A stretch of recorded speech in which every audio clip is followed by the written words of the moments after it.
Vamos a dar comienzo entonces al segundo Ateneo del CASI del 2014. Tenemos dos presentaciones, dos conferencias. Una que es angioplastia en puente venoso, que va a presentar el doctor Marcelo Bettinotti, y otra es sangrado en angioplastia, que será a cargo del doctor Diego Greenfeld. Y luego tenemos presentación de casos. Estamos conectados con el doctor Abdo de Tucumán, que nos está escuchando.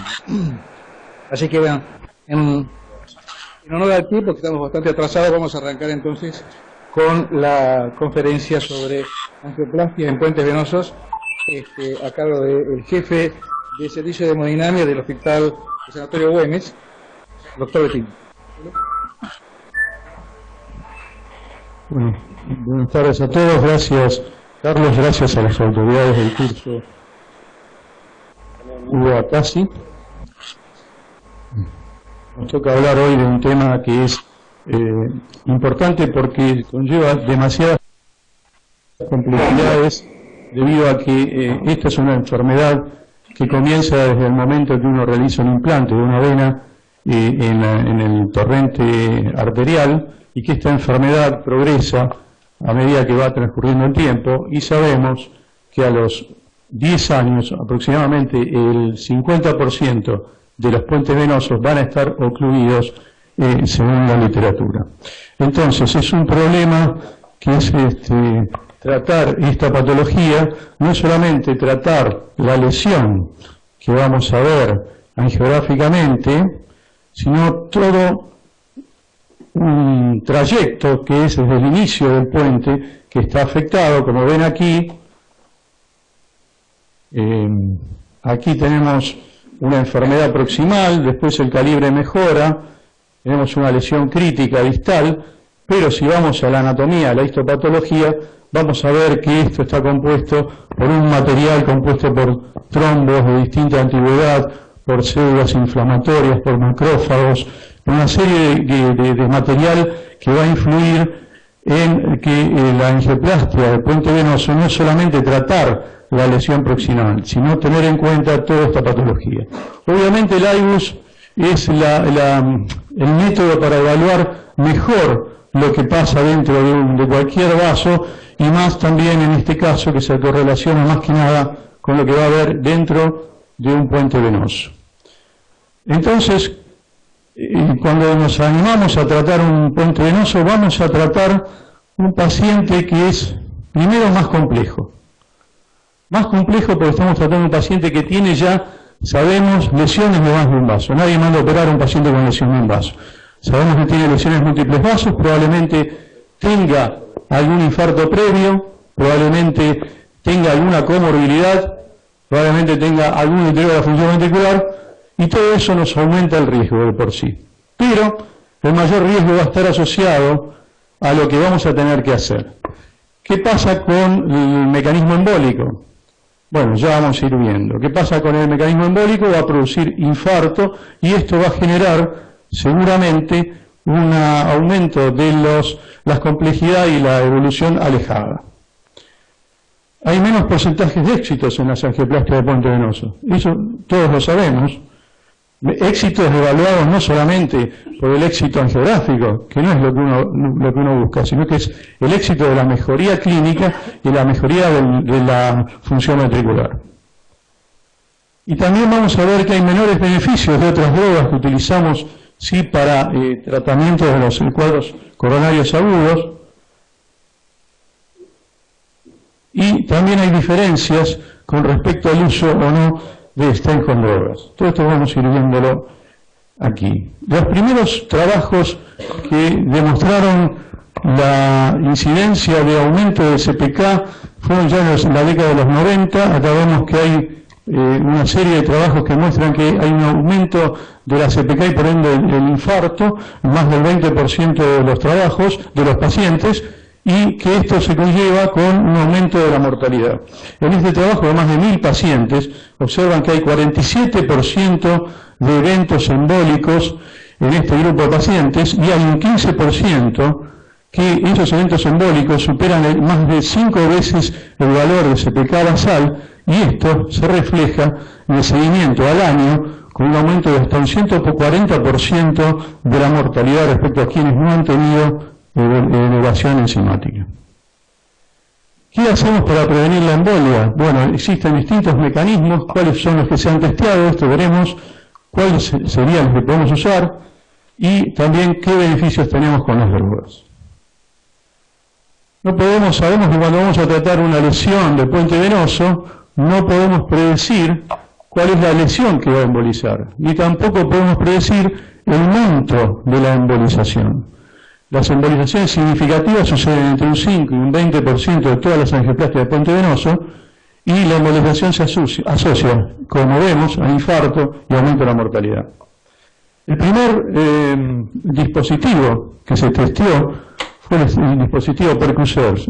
Este es un dispositivo que se utilizaba, se comenzó a utilizar en las angioplastias carotídeas y consiste en una cuerda 0,14 que tiene un balón distal que se insufla en el momento que uno está posicionado distalmente y que hace, ocluye el flujo, ¿no es cierto?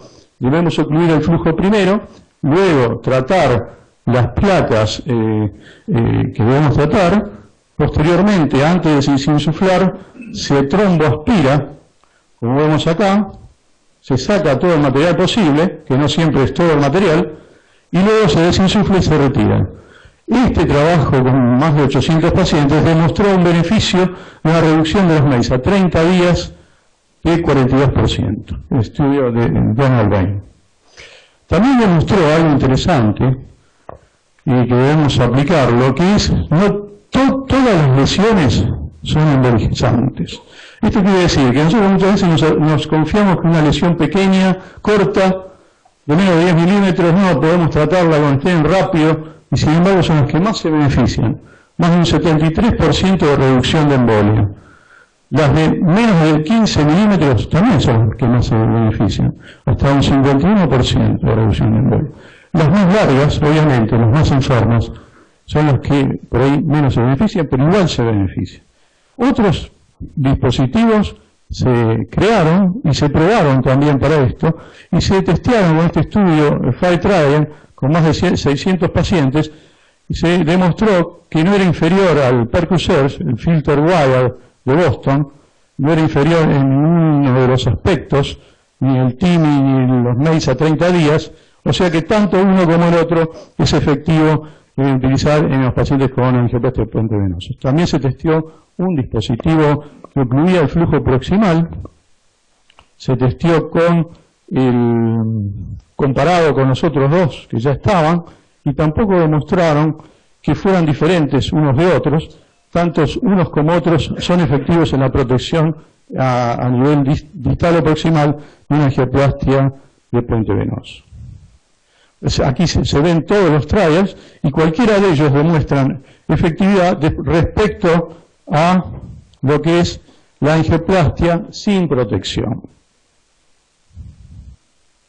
¿Qué sucede con los inhibidores de los B3A? De la gran pool de pacientes tratados en las décadas del 90 y 2000, de estos estudios multicéntricos, de más de 13.000 pacientes, hubo un porcentaje, más o menos 600 pacientes, donde se trató los puentes venosos. Y en ellos se demostró que el inhibidor de 2B3A para tratar estos pacientes no era efectivo, al contrario, aumentaban más los riesgos en quienes debían tratarse con lesiones del puente venoso. Y esto también lo vio Donald Bain en el estudio SAFER, donde usó y analizó luego los resultados en los pacientes que había utilizado inhibidores 2B3A y vio que efectivamente tanto los que tenían protección como los que no tenían protección, la no utilización de inhibidores 2B3A fue más efectiva. Entonces, ¿qué sabemos hoy de los vasodilatadores? Los vasodilatadores, todos ellos, a nivel intermediario, ya testeados en la década del 90, han demostrado beneficios, cualquiera de ellos, tanto como para prevenir, como para tratar alguna alteración del flujo a nivel distal, como la presencia de no reflow, con alta incidencia de beneficio, más del 90%. Entonces, todos ellos son útiles en una angioplastia de puente venoso. Entonces, como primera conclusión, La protección de la angioplastia en puente venoso reduce los MACE significativamente. No existe evidencia de superioridad de un dispositivo sobre otro, pero solo en un 22% de las intervenciones, según la data del SKY del año 2010, utilizamos algún tipo de dispositivo de protección embólica en la angioplastia de puentes venosos. Y no sería apropiado utilizarlo, puesto que está dentro de indicaciones clase 1. No utilizarlo. El uso de inhibidores de OTSA no ha demostrado beneficio en ningún escenario, y los vasodilatadores intracoronarios han demostrado ser efectivos tanto en la prevención como en el tratamiento del no reflujo. ¿Qué sabemos de los stents? ¿Cómo se utilizan? ¿Cómo debemos utilizarlos? ¿Se realiza predilatación en directo? ¿Qué tipo de stent podemos usar? ¿Cuál sería el mejor? Vemos que cuando uno manipula una placa, distinto sea el sitio, siempre existe algún grado de embolización al iniciar el ingreso de la guía, luego en la predilatación, luego en la dilatación del stent, el implante del stent, la postdilatación del stent, inclusive al retirar el balón de protección distal. Entonces, tratando de disminuir ese riesgo de embolización, se utilizó el sistema de stent indirecto. Esto se hizo en Washington Hospital, ya publicado en el año 2003, donde un subgrupo de pacientes de 672 lesiones, 229 fueron tratadas con stent indirecto, donde vieron que el beneficio de usar stent indirecto en estos pacientes fue marcado, significativamente beneficioso en reducir el CPK máxima, en la cantidad de infartos no-Q, en la necesidad de revascularización al año y en la mejoría de la fracción de eyección. Esto también lo vio Donald Bain en el estudio SAFER, y acá también vio que si bien era beneficioso respecto de no utilizar stent indirecto, había bajado, pero más beneficioso es cuando lo asociamos con una protección distal. Respecto de lo que es el implante de stent y qué tipo de stent tenemos que usar, si es de eso o no, en el año 2008 aparecen, digamos, publicaciones donde nos comparan las primeras generaciones de stent, los stent con sirolimus y plaquitaxel en puente venoso, tratando de reducir la reestenosis en estos pacientes con un seguimiento al año. Y acá vemos una serie grande donde se utilizan tanto el sirolimus como el plaquitaxel, y comparado con stent convencionales, donde no observan beneficios al año respecto a eventos. Este es uno de los primeros estudios randomizados. Respecto a otro estudio importante que se publicó allá por el año 2007, el RIX Trial, donde trataban de demostrar si el stent SAFER era mejor que un stent desnudo, con una cantidad de pacientes pequeñas, más o menos 70 pacientes, donde vieron que la reestenosis binaria a los 6 meses era menor, significativamente menor en el stent con droga, y esto se demostraba también con la necesidad de revascularización en ese grupo. Sin embargo, cuando hicieron un seguimiento a 3 años, vieron que la TLR no había cambiado y sí había disminuido la sobrevida significativamente, con una P altamente significativa, como ven aquí, una mortalidad de los pacientes con SAFER de un 29% respecto al 0%. Esto se asoció seguramente a la antiagregación, a los polímeros y una serie de factores que aumentaban el riesgo de trombosis. Entonces, en este pool, digamos, de estudios, vemos que los beneficios de los stents con droga, si bien son estudios algunos retrospectivos, otros randomizados, pero en realidad hay algunos con resultados beneficiosos y otros donde existe un aumento de la mortalidad, como ya vimos, y en otros no hay diferencia.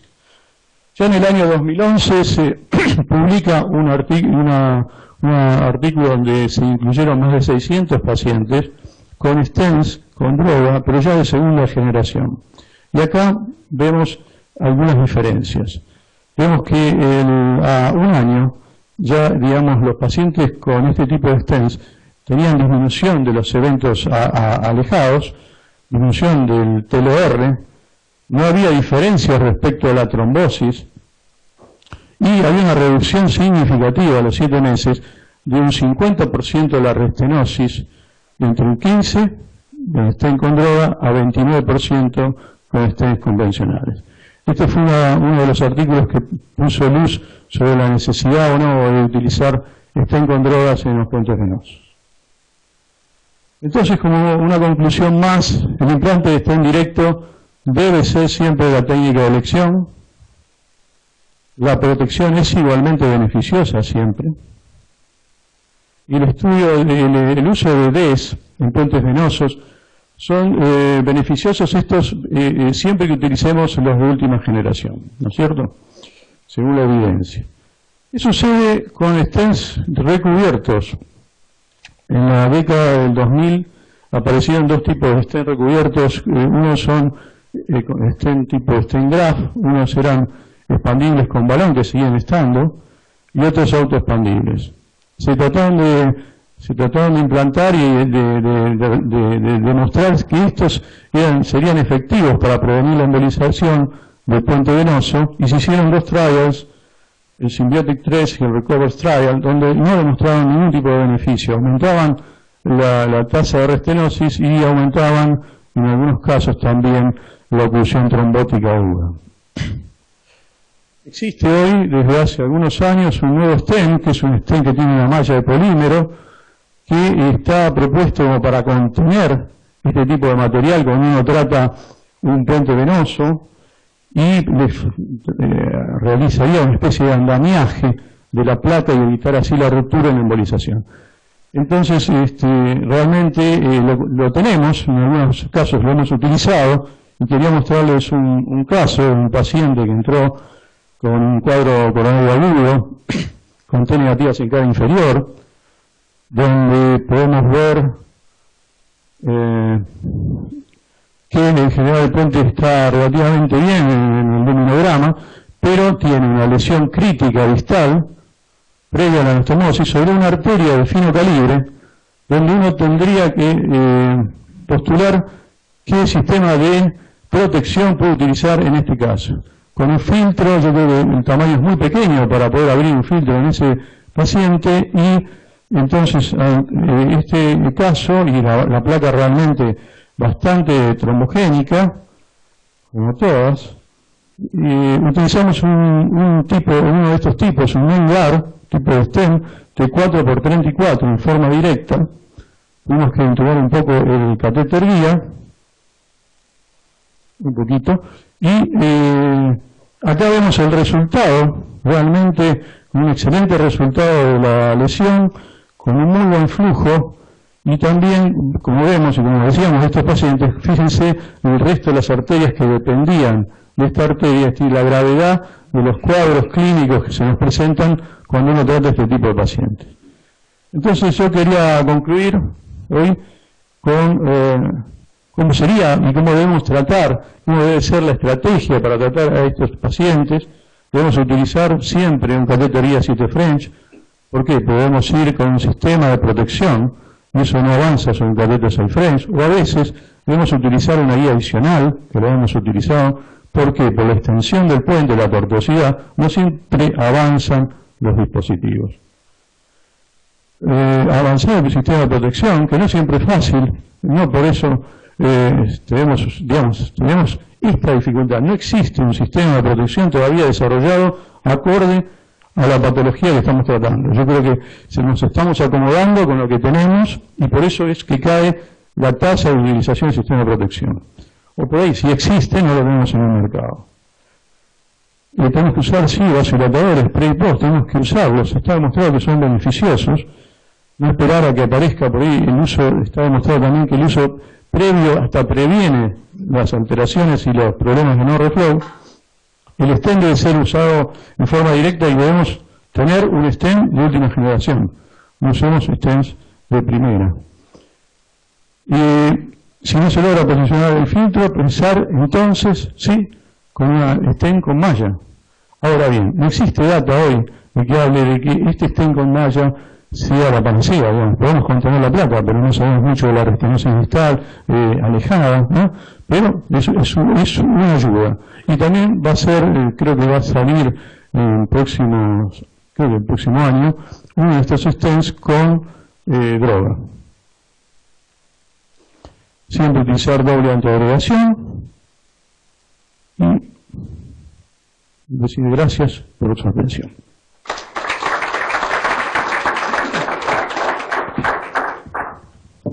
Gracias, Marcelo. Muy importante la presentación porque claramente la angioplastia de puente venoso no es una angioplastia más, es una angioplastia de enorme complejidad y azarosa, tal cual fue expuesto en este momento y justo en los 15 minutos que habíamos pedido.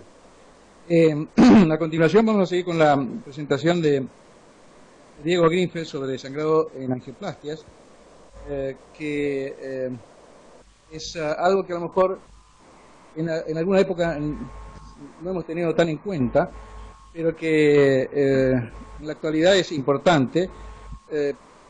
¿Y por qué es un problema? ¿Por qué la hemorragia sangrada es un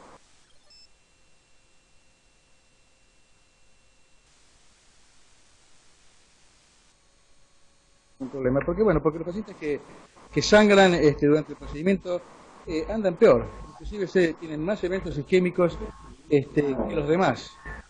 En este marco, de alguna manera, hay que ver cuál es la incidencia, ver cuál es la elección de las drogas, la heparina, los 2B3A, el rol de la ribaluridina, etcétera.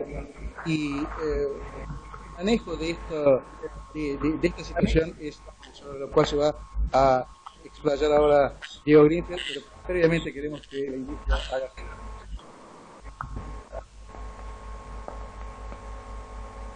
Hola, buen día a todos. Me presento, yo soy la gerente de la línea de cardiología del laboratorio RAFO. Conmigo también está Walter Stasberger, que es el APM, el representante a nivel país para todo lo que es el servicio de hemodinamia. Y nosotros tenemos dos productos clave, aparte de una línea de hipertensión y polipemiantes para el servicio de hemodinamia, que es Nabratin, clopidogrel y Amuprux, la vivalirudina. Ahora los dejo, más que nada ustedes ya saben que es un antitrombótico, y lo dejo con el doctor Diego Greenfeld, que nos va a hablar de sangrado en angioplastía. Muchas gracias.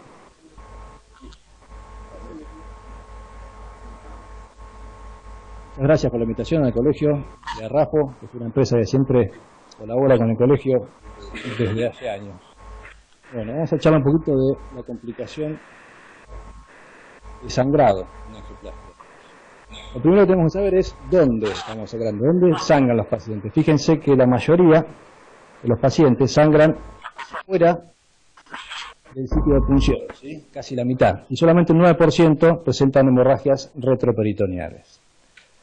Otra cosa interesante para ver es que todos los predictores de mortalidad, fíjense, infarto, sexo, edad, diabetes, shock cardiogénico, coronariopatía previa, insuficiencia renal, enfermedad vascular, ninguno, o casi ninguno de las tablas muestra el sangrado, ¿sí? Como predictor de riesgo de mortalidad después de una angioplastia.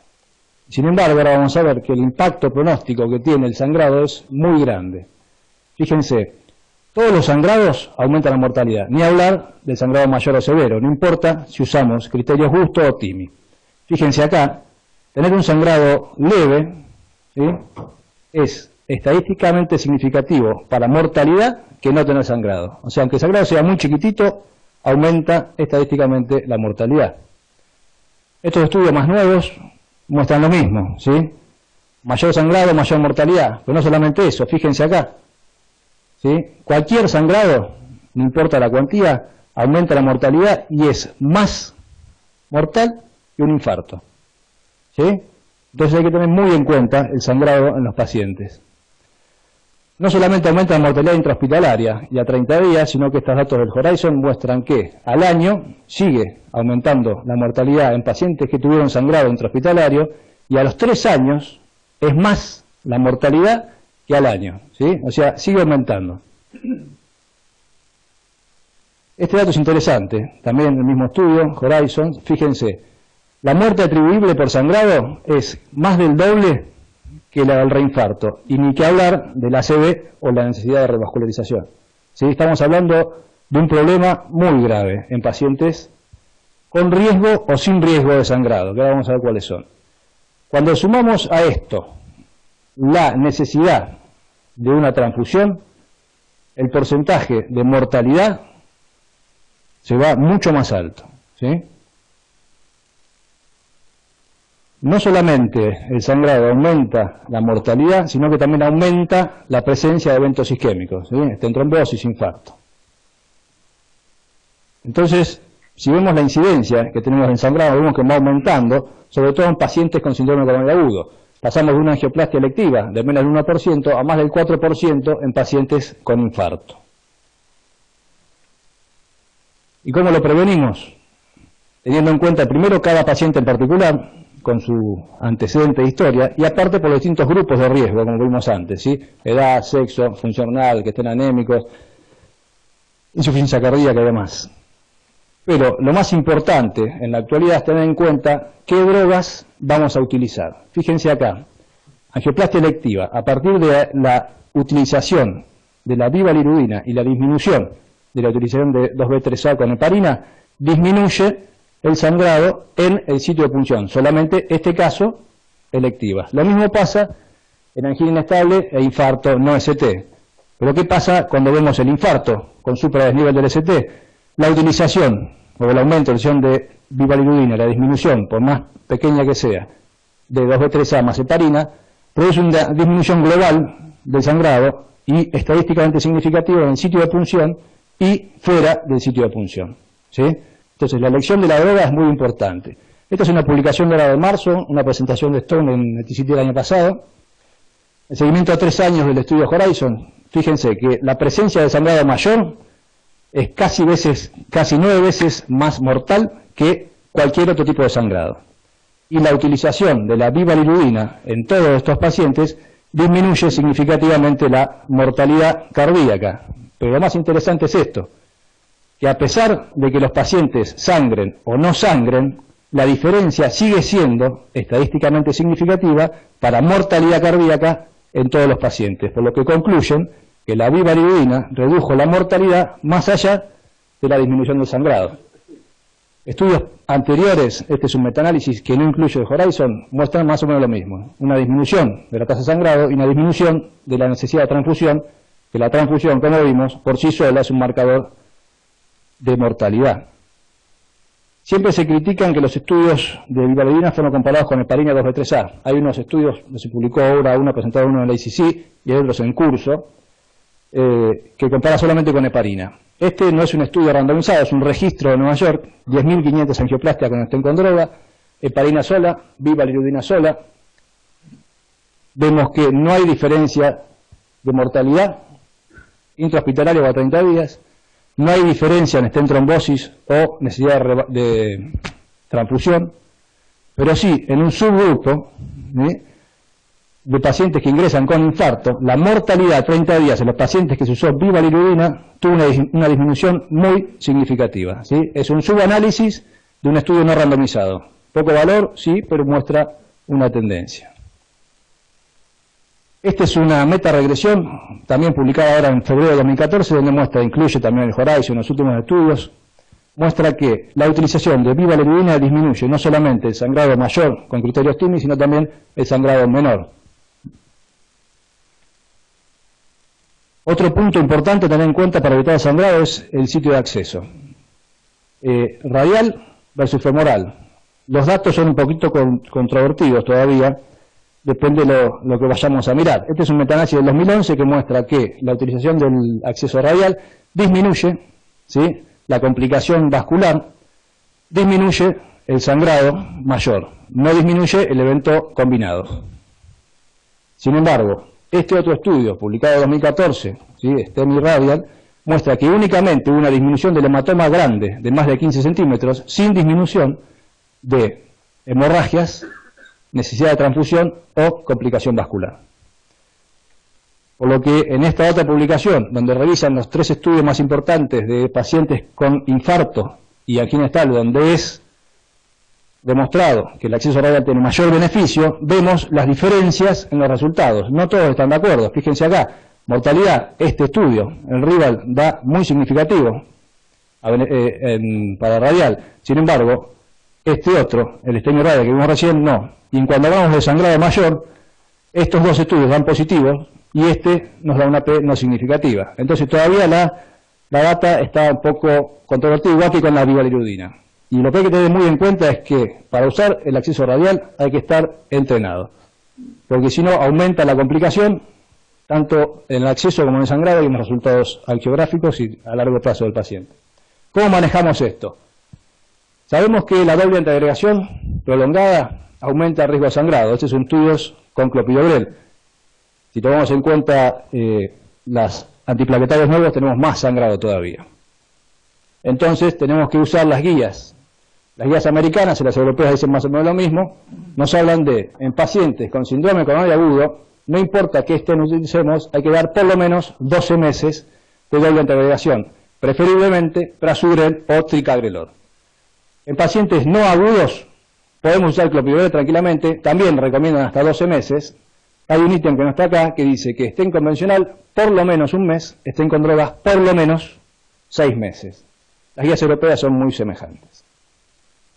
Pero me parece a mí que lo más importante es usar una combinación de estrategias. Fíjense que la que más beneficios da, en cuanto a disminución de riesgo de sangrado, es usar vía radial con bivalirudina. Repito, vía radial en centros con experiencia. Y la utilización de cierres percutáneos también disminuye el riesgo de sangrado, pero lo mismo, con un mínimo de entrenamiento, porque si no, produce más complicaciones en el acceso vascular.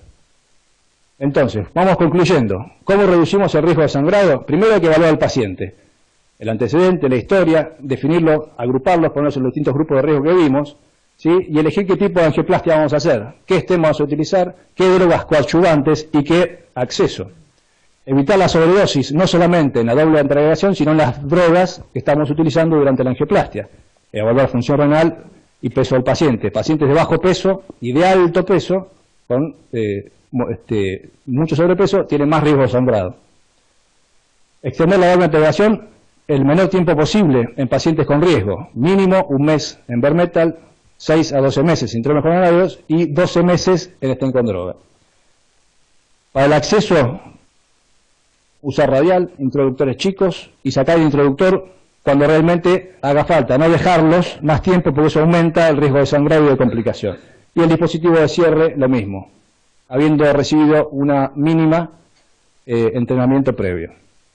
Entonces, ¿cómo lo manejo? Sangrado menor, hay que tratar de no interrumpir el tratamiento antiplaquetario, ¿sí? Hacer todo lo posible por no suspenderlo. El sangrado mayor, hay que suspenderlo, a no ser que haya la posibilidad de neutralizar con algún mecanismo el sangrado, generalmente no se puede. Y en cuanto a las transfusiones, intentar utilizar la menor cantidad de transfusiones o no realizar transfusiones, a no ser que el paciente esté con un compromiso hemodinámico serio o una caída del hematocrito a menos de 7 o a menos de 6 o 5, depende del centro. Eso es todo. Muchas gracias.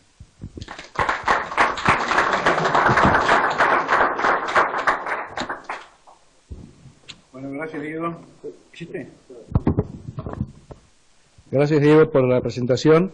Creo que vamos a darle lugar, ahora vienen los casos, vamos a darle lugar al doctor Abdo de Tucumán, Leonardo Abdo de Tucumán, para que nos muestre un caso seleccionado por ellos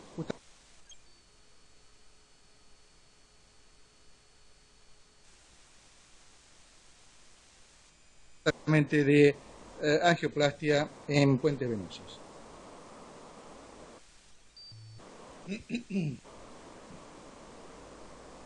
Me pareció muy buena la presentación, te felicito, y quisiera hacer un comentario con respecto a ella antes de pasar a otro tema o olvidarme del punto. Siempre cuando escucho siempre, la palabra siempre, en una alocución, digo, en algo quien lo dijo probablemente se esté equivocando, porque en medicina decir siempre es muy arriesgado. Y me estoy refiriendo a la angioplastia directa. Y yo no creo que la angioplastia directa deba ser hecha, practicada siempre en venas ajenas. Y hay un hecho que quiero descartar, que creo que es educativo, con respecto a la fisiopatología de la aterosclerosis del puente venoso. El puente venoso de safena, o mejor dicho, la aterosclerosis del puente venoso de safena es diferente del vaso nativo. Y hay un dato que es muy importante, y es que por lo general no tienen efecto Glagow. Es decir, no es un vaso que se dilate como mecanismo de compensación y vaya formando placa. Pero sí existen pacientes, no sé en qué porcentaje, que tienen efecto Glagow negativo. O sea, se produce una fibrosis adventicia, limitante elástica externa, y en realidad tenemos un manguito de estenosis, que por visión angiográfica no lo identificamos. Y personalmente he visto 2 perforaciones, y perforación es ruptura de vena, y ruptura de vena es prácticamente muerte, por intentar dilatar una placa resistente. Uno pensaría que no hay placas resistentes, que es todo friable, blando, dilatable, qué sé yo, a alta presión, por estén directo o no, o con balón. Y una de ellas se la vi y la presentó en público a Falladet. Es decir, otra nos ocurrió en nuestro servicio. Entonces, el mensaje creo que hay que identificar paciente por paciente el tipo de lesión, y que el IBUS es un elemento crucial si uno tiene dudas con respecto a la identificación y estratificación de placa. Bueno, yo les quiero comentar que están con nosotros como comentadores el doctor Berdagaray, está el doctor Berrocal, Novino Méndez, acá está Méndez, acá está. Pero no sé si lo vas a dejar entrar.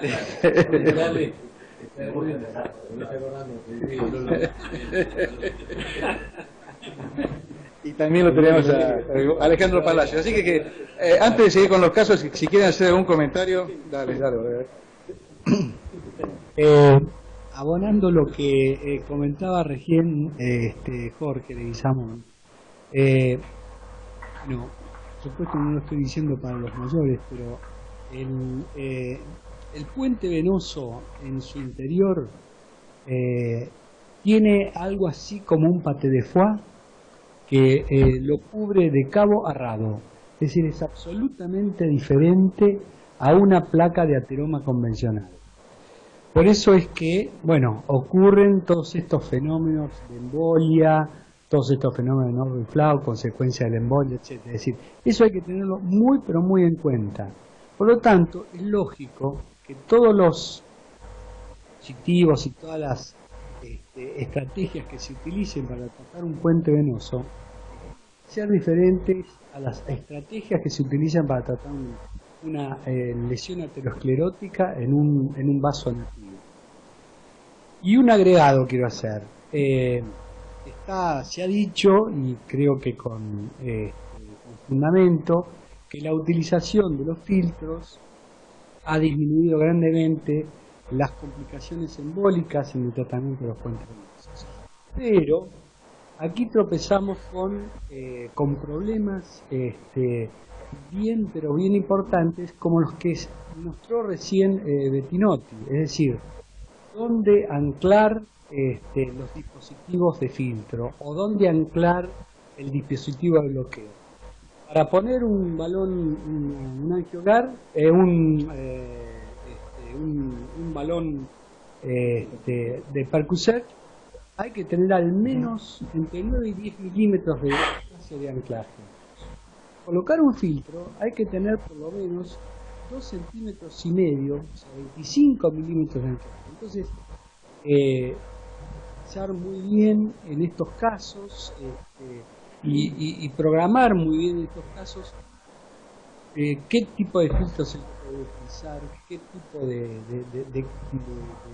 de bloqueo se va a poder utilizar, y es muy probable que utilizar el bloqueo proximal sea muy conveniente en algunos casos en los cuales, bueno, obviamente no se comprometa la circulación colateral que podría estar brindando este vaso a un gran territorio.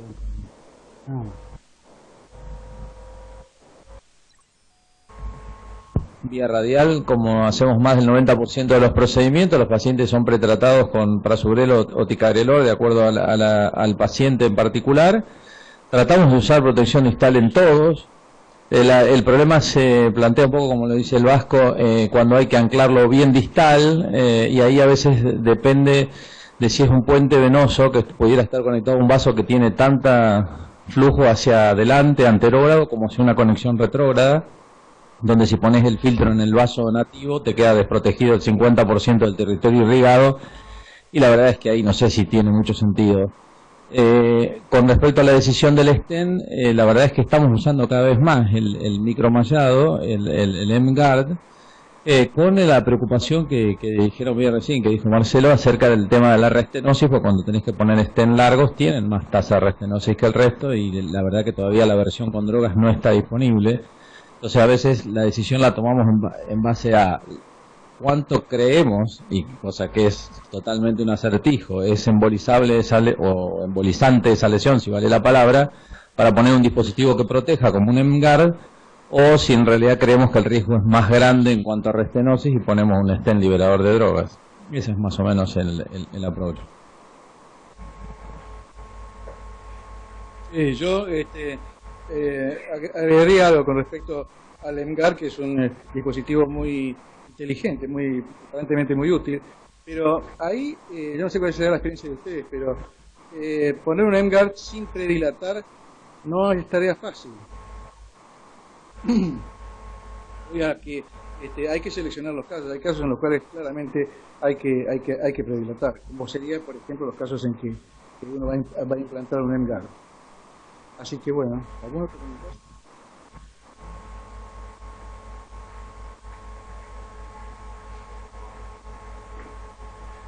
Un comentario respecto a esa disyuntiva del M-Guard y el stent con droga, que más allá de toda esta revisión que hicieron, hay un estudio retrospectivo muy interesante, no es randomizado, es un registro, pero que evaluó la comparación de stent con droga y bare metal stent, y lo que encontró fue que con puentes de menos de 3.5 milímetros de diámetro, las diferencias entre el stent con droga y el bare metal son realmente muy importantes, pero en cambio puentes venosos de más de 3,5 milímetros de diámetro prácticamente no hay diferencia en términos de restenosis, no porque le vaya mal al drug-eluting stent, sino porque la restenosis del bare metal es muy baja en puentes de más de 3,5. Entonces creo que un buen criterio podría ser un poco respecto a lo que planteó Cacho Méndez de que a veces es complicado decir qué es lo que más va a suceder, si la restenosis o la embolia. Tal vez un criterio, por lo menos para acercarse a esa pregunta, es en puentes de más de 3.5 tal vez el M-Guard tenga mayor beneficio, y en puentes de menos de 3.5 tal vez el drug-eluting stent tenga algún beneficio también agregado. Y ese punto quizás si se discute es interesante, o en otro momento, o lo dejamos para otro momento, pero ese era un comentario respecto a lo que se planteó recién. Gracias, Pablo Cantor. ¿Quién más quería? Generalizado. Tengamos cuidado con el análisis de la bibliografía en todo lo que se refiere a puentes venosos, porque encontramos estudios, por ejemplo, el que Marcelo mostró de 50 pacientes por grupo, que dijo el Cypher era una catástrofe, seguimiento a 7 meses, en 50 pacientes no puede hablar de mortalidad en un estudio de esas características. Es decir, y si vamos a hablar de estudios de puentes venosos, recordemos que lo que marca el paso en un puente venoso no es el segmento que tratamos, sino todo el resto del puente, por lo cual necesitamos un segmento mucho más largo. Yo entiendo, son estudios difíciles de hacer porque es difícil juntar estos pacientes, son muy heterogéneos, pero de todas maneras tengamos cuidado de, como decía Jorge, no decir siempre ni nunca en estos temas, porque la evidencia es medio floja, tiene flojita de papeles la evidencia, en el sentido que le faltan años de seguimiento, porque la evolución de estos puentes con mucho material degenerativo es a más largo plazo, y ahí me parece que la restenosis juega un papel relativo. Sí. Adicional a una cosa que me olvidé y viene a cuenta de lo que dice Daniel. Lo que sí, de vuelta, bien flojito de papeles, pero basado en la experiencia, diría yo, o en la demencia senil, probablemente, no sé cuál de las dos, que las lesiones de puente venoso entre el 50 y el 60%, digamos, entre eso que nos cuesta catalogar entre moderado, severo, pero que no estamos tan seguros de que sean severas, yo personalmente creo que hay que tratarlas, porque no es la primera vez que después de una lesión del 50%, el paciente vuelve con un síndrome coronario agudo y tiene, pero muy pronto, en pocos meses, tapado un puente de vena safena. Así que la verdad que yo creo que hay que ser bastante más agresivo en el tratamiento de los puentes, pero tómenlo con absolutamente pinzas. Sí, yo coincido absolutamente. Es más, funcionar rápidamente. Sí, eso fue así hace unos cuantos años atrás. Lo que pasa es que no se puede tratar todos los estudios en 15 minutos, pero es así. Yo creo que hay que tenerlo en cuenta eso porque creo que en los años 2000 más o menos fue en que se postuló tratar lesiones del 50-60%. ¿Por qué? Porque esos pacientes seguidos se ocluían rápidamente. Es un proceso de degeneración que es muy rápido. Jorge Aliza, ¿no? Con respecto a, no sé quién hizo la observación, fuiste vos. Con respecto a... ¿Cómo te va? Con respecto a si 3,5 o más de 3,5 con respecto a vena safena representa una anatomía o una fisiopatología o una aterosclerosis diferente. El concepto sería, y esto es para aprovechar lo que dijiste y transmitirlo, cuanto más dilatado esté la vena, cuanto más diámetro tenga, y obviamente cuanto más irregularidades en su superficie, debemos asumir que estamos ante el vaso más peligroso. Es el que tiene más debris y la posibilidad de desprender. Es decir, el diámetro 5 o 6 milímetros, bueno, de movida, esa vena es una vena que está degenerada, es que es una degenerada, y hay que pensar de una manera muy cauta antes de abordarla. Y otra cosa que ¿te acordás de nuestro amigo Goros? Todos nos acordamos de Goros, porque utilizamos una propulsión de Goros, venía aquí mucho, algunos de ustedes, la gran mayoría no lo ha conocido, pero él siempre decía algo que está absolutamente demostrado. Primero vean el vaso nativo. ¿Se puede llegar a revascularizar el vaso nativo? Esa es una pregunta que se tiene que hacer siempre. Ver la coronariografía. Lo segundo, ¿qué categoría tiene esa vena? ¿Cuántas veces dilatamos una vena con riesgo de embolizar en una rama diagonal por ahí con poca trascendencia, en una posteroventricular? Eso es otra. Quisiera decir algo acotando lo que vos decís respecto al diámetro del estén a utilizar respecto al diámetro del puente venoso. Descubrí que hay un trabajo hecho en el Washington Hospital con eco intravascular que no lo podía presentar, pero donde ellos postulan no dilatar el stent al máximo del diámetro, porque eso hace que protruya dentro del stent el material que hay dentro del puente. Entonces hicieron un seguimiento de los pacientes que habían hecho una dilatación no al máximo y otros que sí, vieron que había más restenosis en los que más lo habían abierto, más efecto deleterio en los que habían tratado de llegar al diámetro máximo del puente. Esto, digamos, es como dice Daniel, es flojo de papeles, es el único artículo y uno no sabe si tiene que hacer este mecanismo, utilizarlo, que les tengo que mencionar. Realmente había muchas preguntas que quedan todavía sin respuesta. Bueno, ahora más que un comentario que hacer una pregunta. Y no es sobre puentes venosos, sino sobre la charla que se dio de sangradas. Se afirmó, y creo que con razón, que cuanto menos sangrado hay, menos eventos mayores ocurren. Eso es y eso lo asumo como una verdad de casi de perogrullo en el evento agudo. Ahora, mi pregunta es, ¿por qué a largo plazo un sangrado podría provocar mayor mortalidad? Pregunta, ¿es por el sangrado en sí o es por la complejidad de las lesiones que fueron tratadas en su momento?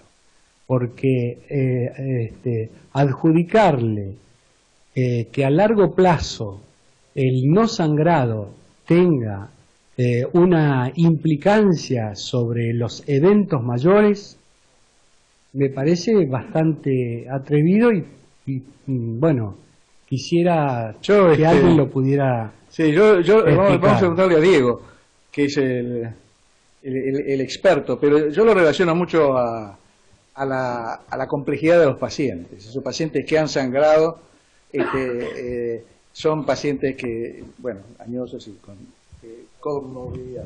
Claro, el tema es ese, en realidad es evidencia, ellos publican, vos tenés un trabajo en la mano, te das evidencia, es a favor de lo que vos querés, lo publicás.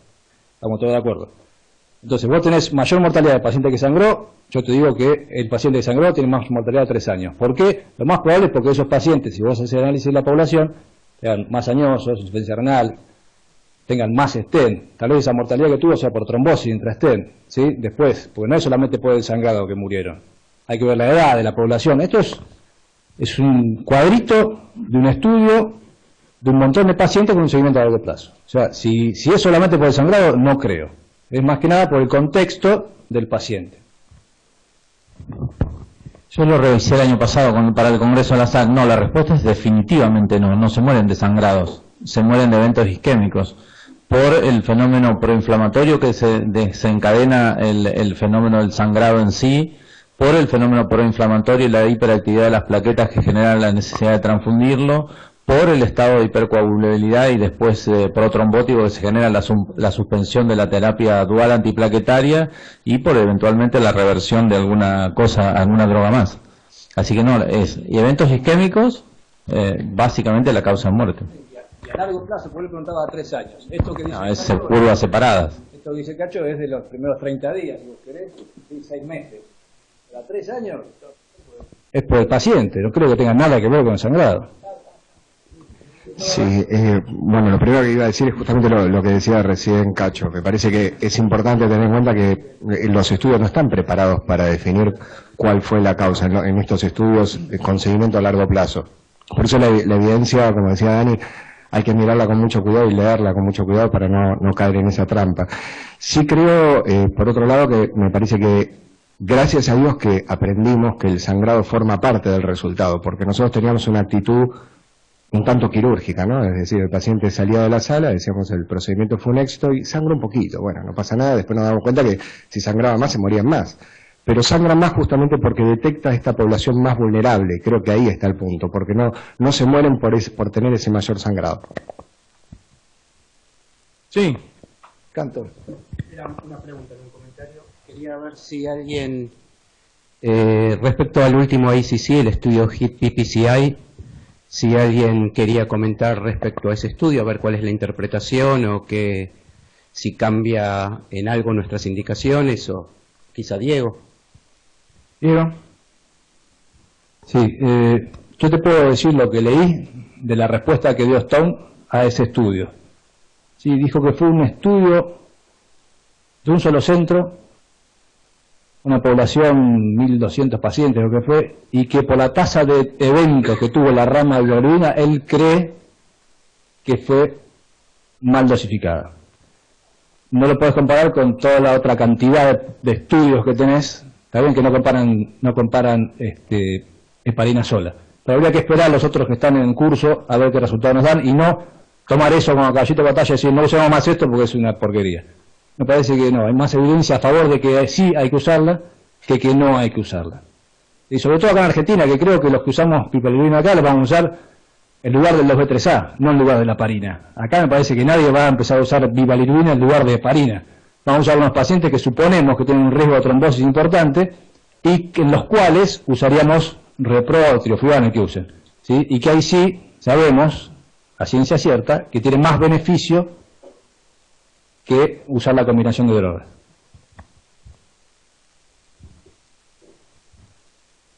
Alejandro. Bueno, felicito a todos por la revisión bibliográfica, pero yo me voy a remontar un poquitito a la historia de la angioplastia. Cuando uno se planta frente a un paciente que está con revascularización previa, tiene que saber que es un paciente grave, por lo que definieron el doctor Bettinotti antes, es un enfermo de múltiples vasos con deterioro de la función ventricular, si no, no se hubiera operado.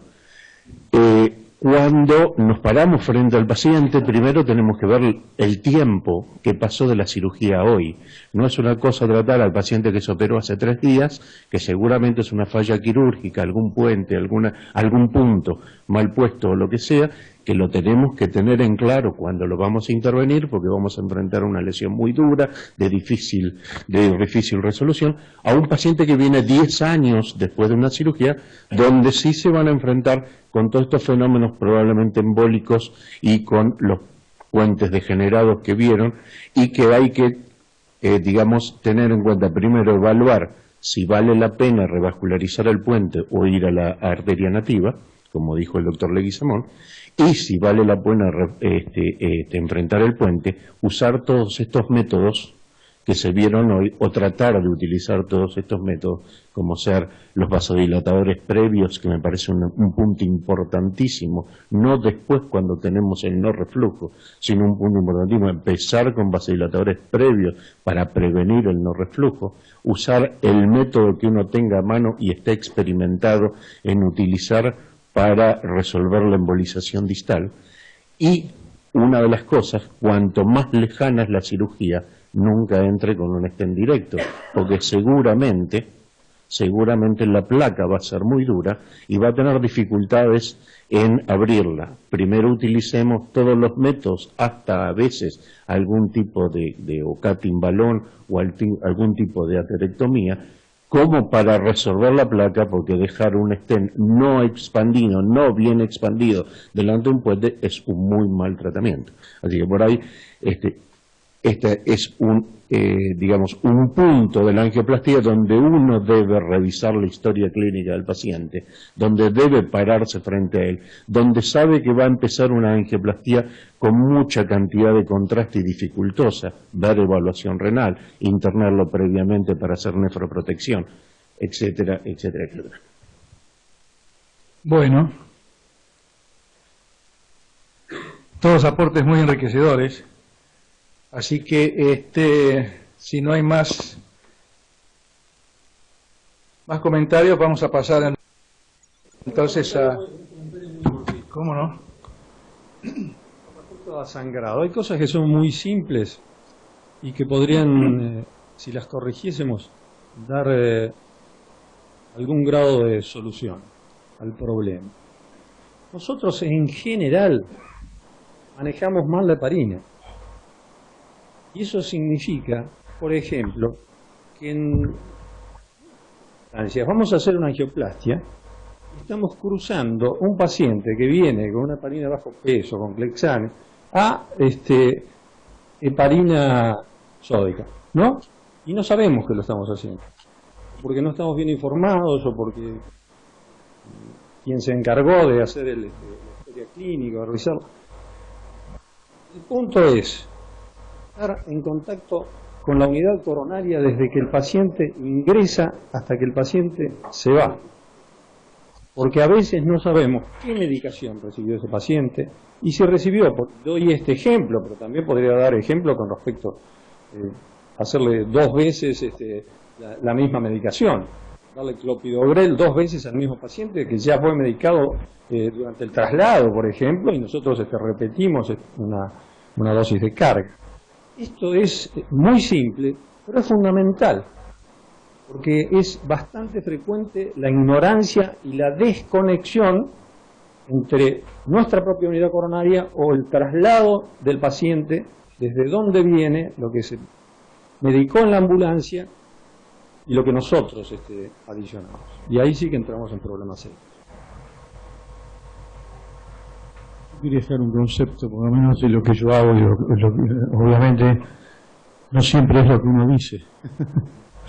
Y acá es una presentación donde uno pone la evidencia de los trabajos que han demostrado que la predilatación por ahí genera embolia. Pero están hechos en la etapa donde no se usaba protección distal. Entonces, hoy, si yo tengo que tratar a un paciente con una lesión de punto venoso, quiero preguntar a los panelistas, porque sé que algunos proponen la predilatación, pero sabemos que no siempre podemos tener protección distal. Entonces, creo como para enseñar, para dejar una enseñanza aquí sería lo mejor. Después vemos qué podemos hacer, no siempre hacemos lo mejor. Como dijo Jorge, no hay que decir siempre, y en medicina menos. Acá es postulado, digamos, de lo que uno propone. Pero estoy pensando que si uno predilata un puente venoso, ¿con qué balón voy a predilatar? ¿Qué tamaño de balón voy a usar? Y si tengo o no la protección distal, ¿pude poner o no protección distal? Y ahí tengo que pensar.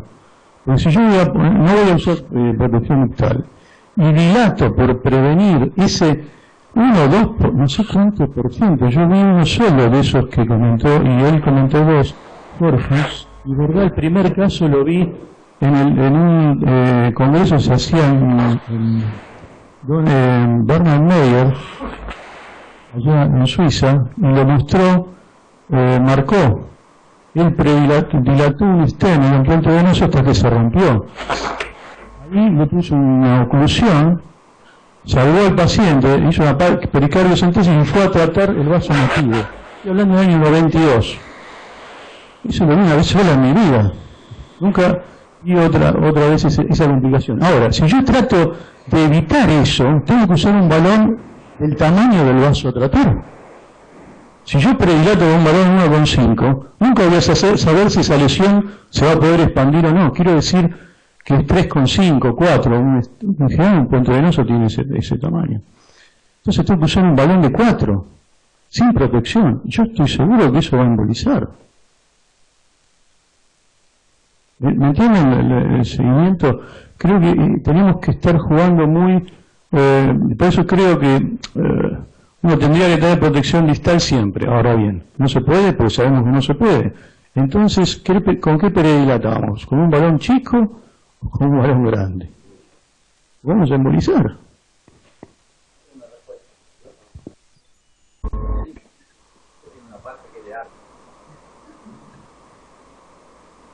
No, era eso, pero que es filosofía pura. La angioplastia sigue teniendo una parte que es de arte, que tenés que decidir paciente por paciente.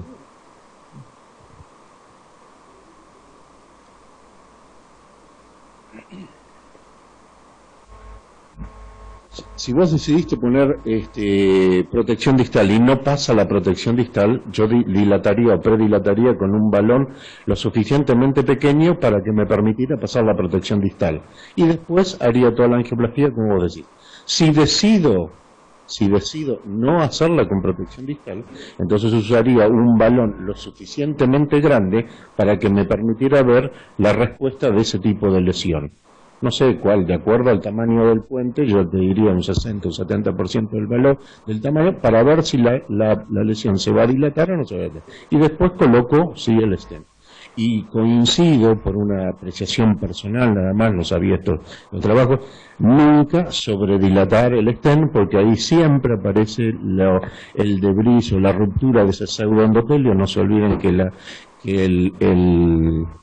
el puente venoso se endoteliza de los extremos y tiene un pseudoendotelio no adherido muy firmemente a la pared. Entonces, cuanto más fuerza, más crecimiento nosotros le vamos a hacer, ese pseudoendotelio se va a fraccionar y va a producir más no reflujo o más embolia distal.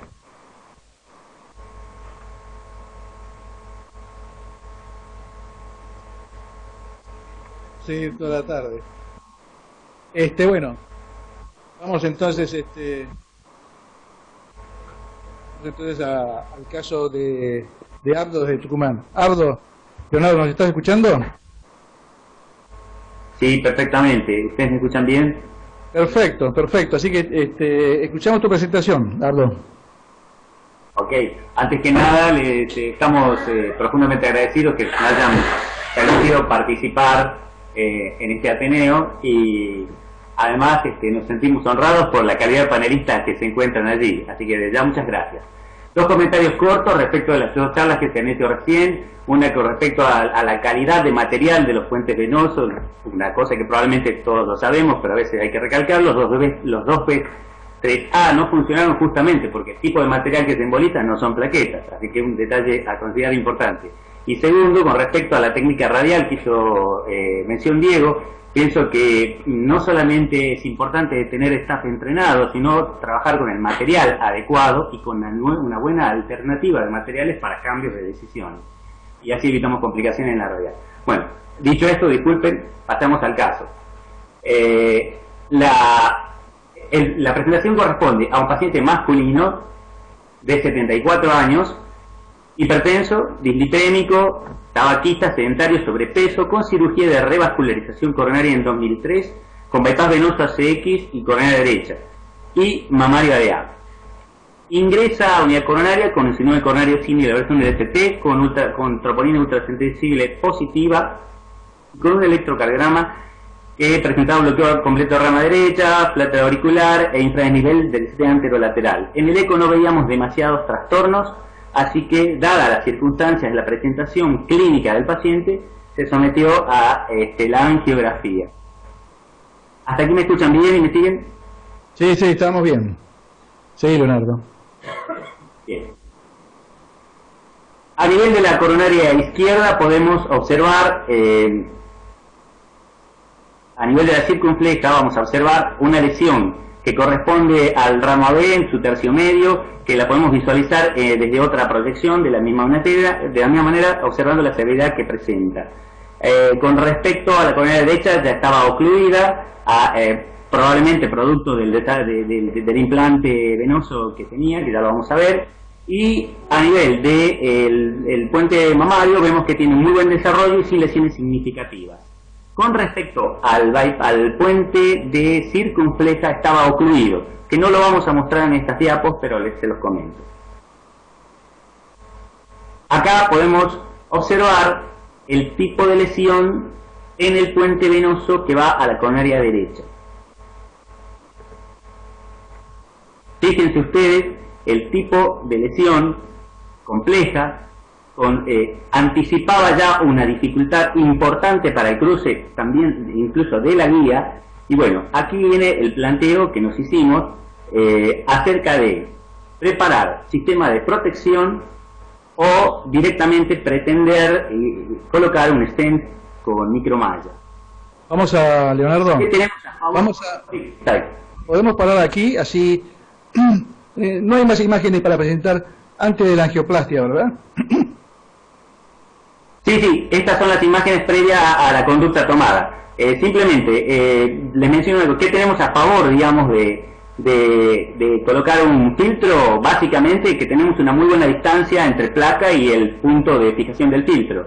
¿Qué tenemos en contra? Lo anfractuoso de la lesión y la dificultad de paso que puede significar. Y bueno, lo mismo podemos decir respecto de la utilización de un stent directo o de un stent de micromalla. En tal caso, bueno, predilatar, ¿no? Sí, bueno, lo dejo a su consideración y escucho. Vamos a preguntarle al panel a ver qué reflexión tendría en este momento del procedimiento. Daniel. No, yo definitivamente iría a colocar un filtro. Si no pasa, como se dijo acá, dilataría con un balón de poco diámetro como para que me permita pasar el filtro. Y a partir de ahí te diría que, bueno, uno dice, todo depende de cuánto se confía en el filtro, ¿no? Pero probablemente trataría de colocarle un stent convencional. ¿No? Si un stent convencional me refiero no a un stent de micromalla. Bueno, coincido en que hay que colocar un filtro. Ahora, en cuanto a la selección del filtro, yo estoy por colocar un Spider porque, por lo menos en lo que a mí respecta, me resulta mucho más fácil movilizar la cuerda del Spider, que es una cuerda 0.14 con un silvestre, y luego avanzar con el dispositivo, ¿no? Así que utilizaría un Spider en ese caso. Sí, te quería preguntar, Abdo, ¿qué diámetro de referencia tiene la vena? No en el sitio más dilatado, sino en el cuerpo, en el sitio donde más dilatación tiene, no. Sí, aproximadamente, sino la vena aproximadamente 3,8 o 4 milímetros. No te entendí. Aproximadamente 3,8 o 4. 3,8 o 4. La observación, creo que todos estamos de acuerdo, es una lesión extremadamente severa, anfractuosa, en un sitio ulcerada, por otro lado, que para lo que implementemos necesitamos primero transponer esa obstrucción con una cuerda y hacer una mini dilatación que creo que no va a modificar en nada el estado clínico del paciente con un balón de 1,5 milímetros. Y coincido con el Vasco, el doctor Bordagaray, perdón, que hay que buscar un filtro, en este caso Spider, que tenga un mejor avance. Si yo voy con un EpiFilter, en este caso no pasó nunca, menos si intento pasar un EpiFilter sin haber hecho absolutamente nada previamente. Ni predilatado, ni absolutamente nada. Es muy probable, sí, que desprenda algún grado de material friable que seguramente está a ese nivel. Entonces, poner filtro, sí, intentarlo, creo que si predilatamos va a ser posible, y después seleccionar uno u otro stent. A mí el EndGuard me encanta, creo que esta es una buena indicación. El diámetro y el largo, el EndGuard va hasta 38 milímetros, y si bien el diámetro máximo recomendado es 4, es complaciente en ese sentido, se puede llevar tranquilamente hasta 5 milímetros si fuese necesario. Y es una maniobra simple y creo la más segura posible. Lo otro que quiero enfatizar es que esta derecha no es la derecha que los cirujanos desprecian, es una derecha con jerarquía y muy respetable.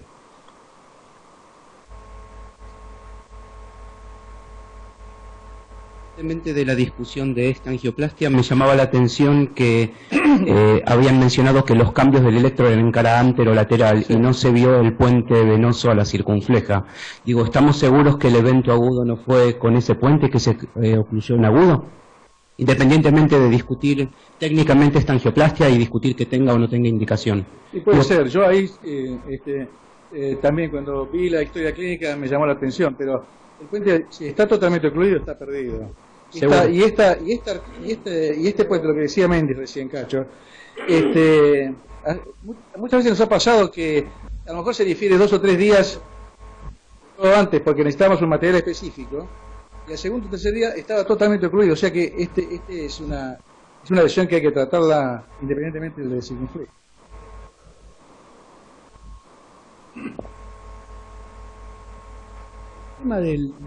¿Puedo comentar algo? Por el tema de la imagen de la lesión electrocardiográfica, si hay un infradesnivel del ST en toda la cara anterior, bueno, yo asumo que es por una imagen en efecto de esta tremenda afección en esta coronaria derecha, que es muy grande. Creo que Ardo nos está queriendo acotar a... No la vemos más grande porque no es un adoro, pero si tuviéramos un adoro... Leonardo, ¿vos querías decir algo? Leonardo, Ardo. Hola. Sí, dale. Sí. Básicamente, adherirme un poco a las ideas que se han expresado. Sí, es cierto. A nosotros también nos creaba cierta dificultad de decisión, pero basándonos en lo que se comentó anteriormente, un puente venoso ocluido que iba al ACX y con este puente venoso a la coronaria derecha en vías de ocluirse, nos parecía que no era para dejarlo sin tratar. Yo omití en el comentario previo al de ustedes en que nuestra intención era también tratar la lesión en la arteria nativa de la circunfleja. Pero bueno, es cierto, puede confundir, pero no nos olvidemos otra cosa. Al estar ocluido el puente de la circunfleja, también tenemos un área que no se visualiza bien, probablemente por la calidad de nuestra angiografía, y que había cierto nivel de colateralización hacia la rama de circunfleja que estaba ocluida, que probablemente haya sido también destinataria de aquel puente. Pero básicamente, volviendo a esto, este puente es muy probable que si lo dejamos un mes, 2 meses, esté ocluido. Y en un paciente como este me parece que amerita salvar la revascularización que tenía. Nada más. ¿Algún comentario? Por internet nos preguntan qué esquema de anticoagulación o de antiagregación se hizo en este caso. Leonardo Dardo, el paciente... Sí, correcto. El paciente había ingresado a unidad coronaria, recibió todas las drogas de estabilización, dentro de las cuales estaba aspirina y ticagrelor. Muy bien. Bueno, seguimos adelante entonces con el procedimiento. Bien. Dentro de la evaluación de nuestra estrategia contábamos con un filtro de protección distal del modelo de Boston por el tipo por la cobertura que presentaba el paciente de obra social, y además podíamos contar con stent convencionales o eventualmente también el stent ENWAR. El planteo principal fue, dado que el filtro con el que contábamos tiene adherida a la cuerda, no tiene independencia de cuerda, y dado que nos anticipamos una negociación bastante complicada con esta placa, decidimos plantearnos la estrategia de primero cruzar una cuerda lo más amigable posible para esta circunstancia, que costó bastante, dejar colocada esa primera cuerda y de acuerdo a ese grado de dificultad que hubiéramos tenido, plantearnos avanzar el filtro o previamente predilatar si fuera necesario. Ahora, como además teníamos el stent con micromallado, primero intentamos pasar la cuerda, como les dije, una 0.14 del modelo Rantrue de Terumo. Luego de varios minutos de negociación, logramos pasar la cuerda y en tal caso hicimos una especie de, vamos a hablar medio en criollo, vamos a tantear cómo está la placa y pasamos un balón muy bien perfilado de 2.25 por 18 milímetros que costó muchísimo avanzarlo. Una vez logrado avanzar, un poco cambiamos la estrategia sobre la marcha y decidimos efectuar una predilatación, pero no con el criterio de tratar la placa, sino simplemente de preparar el pasaje del stent con micromallado, porque dicho sea de paso, es un stent que tiene un perfil interesante, un perfil de cruce. Bueno, esa fue la estrategia. Como ustedes pueden apreciar, con 2.25 a 14 atmósferas, sin pretender tratar la placa, habíamos logrado una apertura adecuada y en ese caso decidimos prácticamente ir con el stent, el cual fue implantado a 14 atmósferas, pretendiendo cubrir la mayor extensión posible en la longitud, y el resultado fue bastante satisfactorio.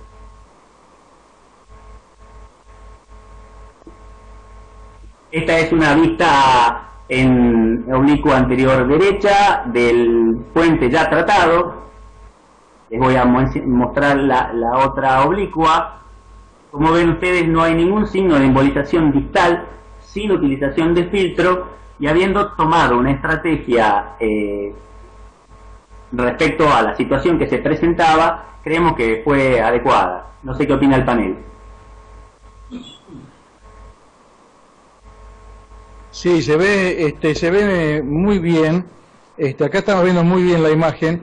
Inclusive en el precio proximal del stent pareciera como que pasara material de contraste hacia afuera, hacia el espacio que todavía queda del puente venoso enfermo y más dilatado de lo que es el diámetro de este stent, pero me parece correcto no exagerar ni posdilatar, porque eso claramente se trombosa. Así que vamos a ver si algún comentario. Primero, es tal cual dice Leo, el resultado es óptimo. Creo que hay un punto que es esa dilatación que tiene, que vos marcás, Charlie, y que es así. El stent se va obliterando con el transcurso de los días, o sea que al principio siempre, incluso cuando uno excluye aneurismas, con este stent sabe que van a tardar unos días hasta que lo excluya. Pero tiene de bueno eso, que este stent en este caso, y es que quedó ese receso justamente, que si hubiese sido un stent que no se posicionó bien ahí, está generando una fuente de trombos. Eso por ahí está a favor, pues, más bien en contra de lo que yo dije inicialmente, de colocar un stent cualquiera, enmallado. Porque nos hubiera obligado a ir a un diámetro, a ir al diámetro de esa dilatación y no a este. Tal vez una alternativa es empezar a considerar los stents autoexpandibles, que están viniendo ahora nuevos, que ahora que está, creo que tiene paclitaxel, cuando venga alguno con una droga más coherente, probablemente todos lo empecemos a considerar para casos de este tipo, pero creo que fue una buena elección y seguro eso se va a tapar con el transcurso de los días. Sí me preocuparía de tener a este paciente como un muy buen régimen antitrombótico en el largo plazo, ¿no? Y la restenosis, bueno, será otro capítulo. Yo quiero felicitarlos, realmente una excelente estrategia con un muy buen resultado. El perfil de cruce de este stent, si mal no recuerdo, es de 1 milímetro. Quiere decir que si la predilatación la hacemos con 1,5 milímetros o 2 milímetros, ya está. Y a mí nunca me ha ocurrido que predilatar con 1,5 milímetros una lesión de una vena produzca una embolización distal. Pero esto es personal. Creo que favorece la maniobra, favorece el avance del stent y favorece este excelente resultado. No puedo agregar mucho más. Pero esto que se ve tan simple, pareciera que fue una intervención que es muy simple, se pasa una cuerda, se dilata un poquito, se pone un stent. Es muy azaroso. Es muy azarosa. Por eso, nuevamente, felicitaciones. Gracias. ¿Quieres hacer algún comentario? Bueno, acá están felicitando. Muchas gracias, Ardo. Muy buena la presentación. Bien, simplemente les muestro el final con el stent además puesto en circunfleja. Muchas gracias a ustedes y estuvo todo espectacular. Gracias, muchas gracias.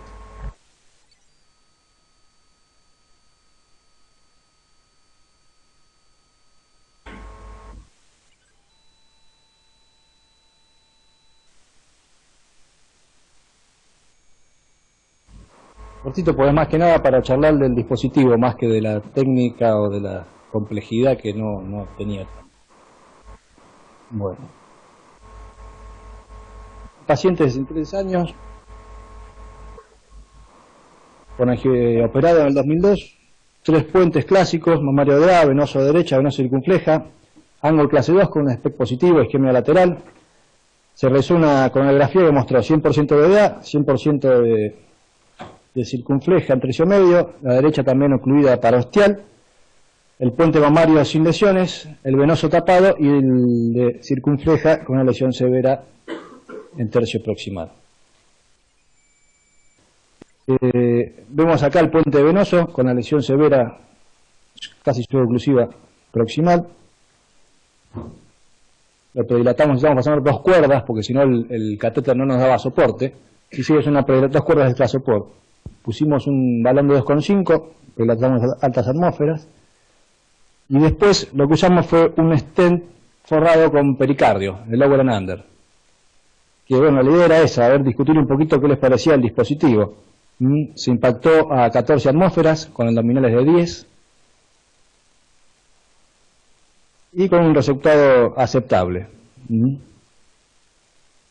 El paciente anduvo muy bien, se hizo una camaragama a los 6 meses de la angioplastia y o menos. No, ya está.